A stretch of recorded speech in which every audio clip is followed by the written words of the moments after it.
Bonjour les amis, Marc Maillot encore avec vous pour lire ce texte célèbre dans l'Évangile selon Luc au chapitre 2, le verset 41 jusqu'à la fin, 52.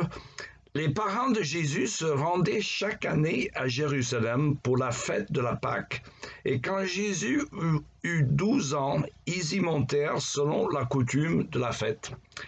Une fois la fête terminée, ils prirent le chemin du retour, mais Jésus, leur fils, resta à Jérusalem, et ses parents ne s'en aperçurent pas.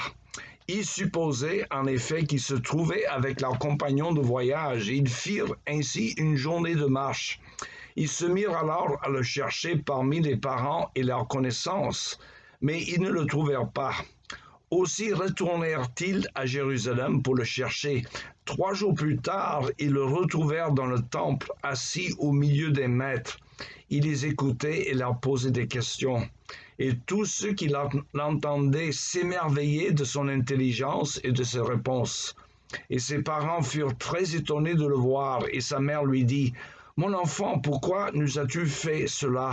Tu sais, ton père et moi, nous étions très inquiets et nous t'avons cherché partout. » « Pourquoi m'avez-vous cherché? » leur répondit Jésus. « Ne saviez-vous pas que je dois m'occuper des affaires de mon père? » Mais ils ne le comprirent pas ce qu'il leur disait.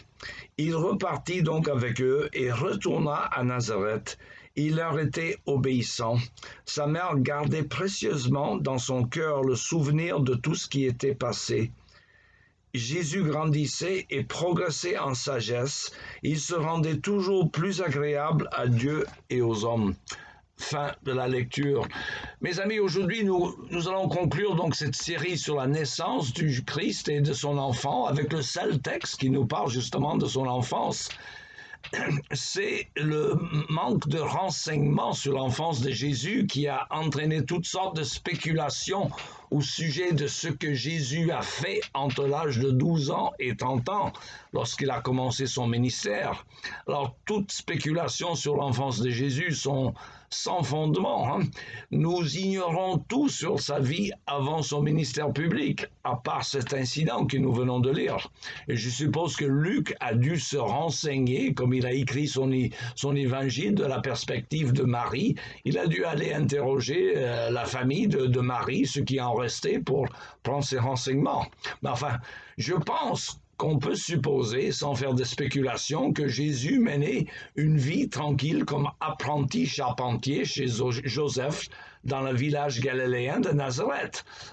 Or, parmi les temps forts pour un jeune juif de cette époque était le voyage annuel à Jérusalem, à quelques 150 kilomètres dans le sud, pour fêter la Pâque.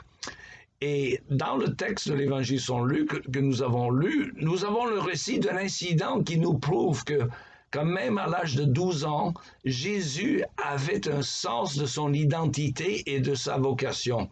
Il devrait s'occuper des affaires de son père, comme il disait.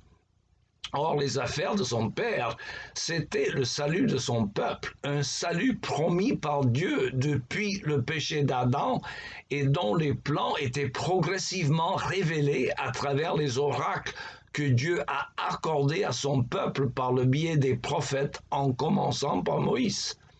Alors, c'est sans aucun doute à ce sujet que Jésus discourait avec les maîtres de la loi au temple de Jérusalem. Alors, qu'est-ce que l'on n'aurait pas donné pour le privilège d'assister à cette discussion qui avait eu lieu entre ce jeune garçon de 12 ans et ces grands érudits juifs qui, selon le texte, s'émerveillaient de son intelligence et de ses réponses. Alors, nous apprenons ailleurs dans l'Épître aux Hébreux que Jésus a appris l'obéissance à Dieu. C'est écrit dans l'Épître aux Hébreux, chapitre 5, verset 8. Alors ici, nous avons un rappel qu'il était obéissant à ses parents, Marie et Joseph, mais qu'il était quand même conscient de son identité. Qui était-il? Sachez qu'il n'y a que l'Évangile qui nous le dit. Tout ce que l'on peut dire de manière sûre et certaine sur Jésus, c'est ce qui est écrit dans la Bible. Alors, prenez la résolution cette année de lire toute la Bible, de la Genèse à l'Apocalypse, dans l'année pour avoir une bonne compréhension de l'ensemble. Il suffit de lire 3 chapitres par jour. Moi, je lis toujours, tous les jours 2 chapitres de l'Ancien Testament, 1 chapitre du Nouveau, 5 chapitres le dimanche, et vous verrez toute la Bible dans une année. Et vous allez voir, en ce qui concerne la lecture de la Bible, l'appétit vient en mangeant. Alors, il me reste donc à vous souhaiter bonne lecture ou bon appétit, si vous voulez. À la prochaine.